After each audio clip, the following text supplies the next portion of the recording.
நம்ம எல்லாருமே வாழ்க்கையில் ஒவ்வொரு செயலையுமே செய்கிறோங்க. அந்த செயலை செய்கிறப்ப அந்த செயலானது நல்லதோ கெட்டதோ யாருமே நம்மளை கவனிக்கல அப்படின்னு சொல்லிட்டு சில பேர் கெட்ட விஷயத்தை செய்வாங்க, பிறரை ஏமாத்துறது இந்த மாதிரி கெட்ட விஷயத்தை செய்வாங்க. சில பேர் நன்மையை செய்வாங்க. இப்போ தீமையை செய்கிறாங்க இல்லையா, அவங்க ஏமாத்தும் இந்த மாதிரி நிறைய செயல்களில் ஈடுபடுவாங்க. அப்படி ஈடுபடுறப்ப நம்மளை யாருமே கண்டுபிடிக்கல, நம்மளை யாருமே நோட் பண்ணல, நம்மளை யாருமே கவனிக்கல அப்படிங்கிற ஒரு உணர்வு அவங்களுக்கு இருக்குங்க. இப்போ இன்னைக்கு நம்ம பார்க்க போகிற ஒரு சிறுகதை யாருமே நம்மளை கவனிக்கல அப்படிங்கிற ஒரு கேள்விக்கு ஒரு விடை இந்த கதையில் இருக்குங்க. வாங்க வீடியோக்குள்ளே. நான் உங்கள் Saranya. Welcome to AK Talks. வீடியோக்குள்ளே போகிறதுக்கு முன்னால் நம்ம சேனலை சப்ஸ்கிரைப் பண்ணிக்கோங்க. அப்போ தான் நான் போடுற வீடியோஸ் உங்களுக்கு அடுத்தடுத்து நோட்டிஃபிகேஷன்ஸில் வரும். இப்போ வாங்க நம்ம கதைக்குள்ளே போகலாம். ஒரு ஊரில் ஒரு புத்த மடாலயம் இருக்குங்க. இந்த புத்த மடாலயம் ரொம்ப ஃபேமஸாகவும் இருக்கும். அதே சமயத்தில் அந்த புத்த மடாலயம் கொஞ்சம் பழமையானதும் இருக்குங்க. இந்த புத்த மடாலயத்துக்கு வெவ்வேறு பகுதியில் உள்ள மாணவர்கள் இங்கே கல்வி பயில்றதுக்காக வராங்கங்க. எதுக்காக இந்த இடத்துக்கு வெவ்வேறு பகுதியில் உள்ள மக்கள் வராங்கன்னா, இங்கே உள்ள இந்த மடத்தில் உள்ள புத்திசம் பாலிசிஸ், அப்புறம் புத்தரோட கொள்கைகள், கருத்துகள் இதை பற்றி தெரிஞ்சுக்கிறதுக்காக மாணவர்கள் இங்கே தங்கி படிக்கிற மாதிரி கூட வராங்கங்க. இந்த புத்த மடாலயத்தோட தலைவர் ஒரு வயதான புத்த துறவிங்க. இந்த வயதான புத்த துறவி ஒரு நாள் ஒரு மீட்டிங் கண்டக்ட் பண்ணுறாரு. அந்த மீட்டிங்கில் பேச ஆரம்பிக்கிறாரு. என்ன பேசுகிறாருன்னா, எனக்கு வயதாயிட்டு, இனிமேலுக்கு இந்த மடாலயத்தை நிர்வகிக்கிறதுக்காக நம்மக்கிட்ட போதுமான அளவு பணம் இல்லை, அதனால் இந்த மடாலயத்தை நிர்வகிக்கிறதுக்கு தேவையான பணத்தை நீங்கள் தான் ரெடி பண்ணணும் அப்படின்னு தன்னுடைய மாணவர்கள்கிட்ட சொல்கிறாருங்க. மாணவர்களுக்கு ஒன்றுமே புரியல. திரும்பவும் அவர் சொல்ல ஆரம்பிக்கிறாரு. இந்த பணத்தை நீங்கள் எப்படி ரெடி பண்ணணும்னா, நம்ம ஊரில் நிறைய பணக்காரர்கள் இருக்காங்க, நிறைய பிஸ்னஸ்மேன் இருக்காங்க, இந்த மாதிரி ஒவ்வொரு துறையிலையுமே சாதிச்சுக்கிட்டு இருக்காங்க, பணக்காரர்களாகவும் இருக்காங்க. அவங்கள நீங்கள் டெய்லியும் நோட் பண்ணணும். இப்படி நோட் பண்ணுறப்ப நீங்கள் அவங்களுக்கே தெரியாமல் அவங்களுடைய வீட்டுக்கு ஒரு நாள் போய் அவங்கக்கிட்ட உள்ள பணத்தெல்லாம் நீங்கள் திருடிட்டு வரணும். ஆனால் ஒரு கண்டிஷன், நீங்கள் திருடுறதை யாருமே பார்க்கக்கூடாது. எப்போ உங்களை யாராவது நோட் பண்ணுற மாதிரியோ இல்லை உங்களை யாராவது பார்த்துட்டாங்களோ அப்போதைக்கு நீங்கள் அந்த செயலை கைவிட்டுட்டு நீங்கள் மடாலயத்துக்கு வந்துடலாம் அப்படின்னு இந்த புத்த துறவி சொல்கிறாருங்க. இதை மாணவர்கள் கேட்டுட்டு ஒருத்தரையே ஒருத்தர் பார்த்துக்கிட்டு இருக்காங்க. ஏன்னா இது வரைக்குமே இந்த புத்த துறவி நமக்கு நல்லது மட்டும்தான் சொல்லி கொடுத்துருக்காரு. எப்படியெல்லாம் நம்ம வாழ்க்கையை நல்ல விதமாக வாழணும், நல்ல முறைகளையும் பண்புகளையும் மட்டுமே சொல்லி கொடுத்தவர் இன்னைக்கு முதன் முறையாக இப்படியே நமக்கு சொல்லி கொடுக்குறாரு அப்படின்னு மாணவர்களுக்கு ஒரு குழப்பம் வருது. ஒருத்தரை ஒருத்தர் பார்த்துக்கிறாங்க. எதுக்காக நம்மளுக்கு இப்படி கெட்டதை சொல்லி கொடுக்குறாங்க அப்படின்னு சொல்லி ஒருத்தரை ஒருத்தர் பார்த்துக்கிறாங்க.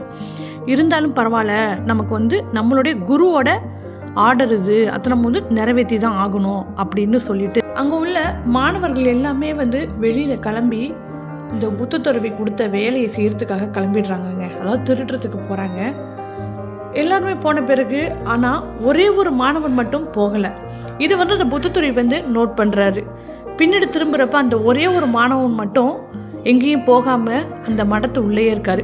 அப்போதைக்கு இந்த புத்த துறவி கேட்குறாரு, ஏன்பா நீ போகலையா, எல்லாரும் போயிட்டாங்களே அப்படின்னு சொல்லிட்டு இந்த புத்த துறவி கேட்குறாரு. அதுக்கு அந்த மாணவன் சொல்கிறாரு, குருவே நீங்கள் என்ன சொன்னீங்க, நம்ம திருடுறப்ப யாருமே நம்மளை கவனிக்கக்கூடாது, யாருமே நம்மளை பார்க்கக்கூடாது அப்படின்னு ஒரு வார்த்தையை சொன்னீங்க. இப்போ எனக்கு ஒன்று புரியல அப்படின்னு சொல்லிட்டு இந்த மாணவன் சொல்கிறாரு. அந்த குருவும் உனக்கு என்ன சந்தேகம்னாலும் நீ என்ன கேட்கலாம்ப்பா, தயங்காத அப்படின்னு சொல்லிட்டு கேட்குறாரு. மாணவன் கேட்குறாரு, நீங்கள் சொன்னீங்க நம்மளை திருடுறப்ப யாருமே கவனிக்கக்கூடாது, நம்மளை யாராவது கவனிக்கிற மாதிரி இருந்துச்சுன்னா உடனே நீங்கள் கை விட்டுட்டு மடாலயத்துக்கு திரும்பலான்னு சொன்னீங்க. இப்போதைக்கு ஒரே ஒரு கேள்வியை நான் முன் வைக்கிறேன். என்னுடைய உள் உணர்வானது என்னை திருடுறப்ப என்னோடய உள் உணர்வு எப்போதுமே என்னை கவனிச்சுக்கிட்டு தானே இருக்குது. யாருமே கவனிக்காமலாம் எப்படி நம்மளால் திருட முடியும்? என்னோடய உள் உணர்வு எப்போதுமே என்னை கவனிக்குது அப்படின்னு இந்த கேள்வியை முன் வைக்கிறாருங்க. இதை கேட்ட குருக்கு என்ன சொல்கிறதுனே தெரியல. உடனே குரு சொல்கிறாரு, இந்த வாதத்தை தான், இந்த பாடத்தை தான் இன்றைக்கி உங்களுக்கு நான் கற்பிக்கிறதா இருந்தேன். ஆனால் மாணவர்கள் அதை புரிஞ்சிக்கல. நீ ஒன்று பண்ணு, வெளியில் போனவங்களை எல்லாரையும் ஃபஸ்ட்டு உள்ளார கூப்பிட்டுட்டு வா அப்படின்னு சொல்கிறாரு. இந்த மாணவரும் வெளியில் போயிட்டு பார்க்குறாருங்க. அங்கே எல்லாருமே கூட்டம் கூட்டமாக நின்று எப்படி திருட போகலாம் அப்படின்னு சொல்லிட்டு பேசிக்கிட்டு இருக்காங்க அவங்களுக்குள்ள. அப்போதைக்கு இவங்க இந்த மாணவன் அவங்கள பார்த்து, குரு உங்கள் எல்லாரையுமே உள்ளார கூப்பிடுறாரு, உள்ளார வாங்க அப்படின்னு சொல்லிட்டு வந்துடுறாரு. இவங்க எல்லாருமே உள்ளார வந்துடுறாங்க. அப்போ குரு பேச ஆரம்பிக்கிறாரு. உங்கள் எல்லாருக்குமே நான் ஒரு செயலை செய்ய சொன்னேன். அந்த செயலை நான் எதுக்காக செய்ய சொன்னேன்னு கொஞ்சம் நீங்கள் யோசிச்சிங்களா அப்படின்னு சொல்லிட்டு குரு கேட்குறாரு. உங்களை தப்பான வழியில் நான் எப்போதுமே உங்களை வழி நடத்த மாட்டேன். இந்த செயலை செய்ய சொன்னதுக்கும் ஒரு காரணம் இருக்குது. உங்களை நான் திருட போகலான்னு சொன்னோன்னே நீங்கள் எல்லாருமே சற்று யோசிக்காமையே நீங்கள் கிளம்பிட்டீங்க. ஆனால் நம்மளை யாராவது கவனித்தாலோ இல்லை நோட் பண்ணாலோ திரும்பி வந்துடலான்னு நான் சொன்னேன். அது உங்களுக்கு புரியலை. அது வேறு ஒன்றும் இல்லை, நம்மளுடைய உள்ளுணர்வு தான். நம்மளுடைய உள்ளுணர்வு நம்மளை எப்போதுமே கவனிச்சிக்கிட்டு இருக்கோம். நம்ம எந்த செயல் செஞ்சாலுமே அந்த உள்ளுணர்வானது எப்போதுமே நம்ம கூட தான் இருக்கும். நமக்கு அது ஒரு நீதிபதி மாதிரி நம்ம கூடவே தான் இருக்கும், நம்மளை கவனிக்கும். அது இந்த பாடத்தை உங்களுக்கு இன்னைக்கு எடுக்கிறதுக்காக தான் உங்களுக்கு இந்த செயலியே நான் கொடுத்தேன் அப்படின்னு அந்த குரு சொல்கிறாருங்க. இதை கேட்ட மாணவர்களுக்கு அப்போ தான் ஒன்று புரிய வருது. நமக்கு எந்த விஷயம் செஞ்சாலுமே நமக்கு யாருமே கவனிக்கலைன்னு நம்ம இருக்கக்கூடாது. நமக்கு உள் உணர்வு அப்படின்னு ஒன்று இருக்குது. அது நமக்கு நீதிபதியாகவும் கடவுளாகவும் அதுதான் நமக்கு செயல்படுது அப்படின்னு இந்த மாணவர்களுக்கு புரிய வருதுங்க. இப்போ இந்த கதையில் சொல்லியிருக்க மாதிரி தாங்க நம்மளுடைய வாழ்க்கையிலையும் நம்ம சில செயல்களை செஞ்சுருப்போங்க. நல்லதாகட்டும் கெட்டதாகட்டும். நல்லது செஞ்சோன்னா ஒன்றும் இல்லைங்க. அதே நம்ம கெட்டது செஞ்சோன்னா நம்மளை யார் கவனிக்க போகிறா? நம்ம தீமை பிறருக்கு செஞ்சோன்னா, நம்மளை ஏமாற்றணுன்னா, நம்ம யாரையாவது ஏமாற்றணுன்னா நம்மளை யார் கவனிக்க போகிறா அப்படின்னு சொல்லி நமக்குள்ள ஒரு எண்ணம் ஓட்டம் இருந்துக்கிட்டே இருக்குங்க. நம்மளை யாருமே கவனிக்கலை அப்படின்னு சொல்லிட்டு நம்ம நினைப்போம்.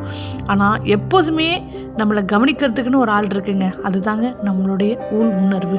இந்த உள் உணர்வு எப்போதுமே நம்மளை நோட் பண்ணிக்கிட்டே இருக்கும், நம்மளை எப்போதுமே கவனிச்சுக்கிட்டே இருக்குங்க. நம்ம எந்த செயல் செஞ்சாலுமே அந்த உள் உணர்வு சில டைம் நம்ம நல்ல செயல் செஞ்சால் அந்த உள் உணர்வு நமக்கு பயங்கரமாக நம்மளை பூஸ்டப் பண்ணி விடுங்க. அதே நம்ம ஒரு தீய செயல் செஞ்சோன்னா அந்த செயலை தடுக்கிறது மட்டும் இல்லைங்க, திரும்பவும் அந்த செயலை செய்யக்கூடாதுன்னு நம்ம உள் உணர்வு நமக்கு உணர்த்துங்க. அதை நம்ம புரிஞ்சுக்கணும். அந்த உள் உணர்வு உணர்த்துறதை நம்ம புரிஞ்சுக்கிட்டு நம்ம வாழ்க்கையை நம்ம வாழ்ந்தோன்னா மகிழ்ச்சியானதும் நிம்மதியானதும் நம்ம வாழ்க்கையில் எப்போதுமே சூழ்ந்து கொண்டே இருக்குங்க. இந்த கதையில் சொன்ன மாதிரி உள் உணர்வானது நம்மளை தினமும் வழி நடத்திக்கிட்டு தாங்க இருக்குது. இது வரைக்குமே இந்த வீடியோ பொறுமையாக பார்த்தவங்க எல்லாருக்குமே கோடான கோடி நன்றிகள். வீடியோ பிடிச்சிருந்துச்சுன்னா வீடியோக்கு ஒரு லைக் கொடுங்க. அந்த சேனலையும் சப்ஸ்கிரைப் பண்ணுங்கள். உங்கள் ஃப்ரெண்ட்ஸ் அண்ட் ஃபேமிலிக்கு இந்த வீடியோவை ஷேர் பண்ணுங்கள். தேங்க்யூ.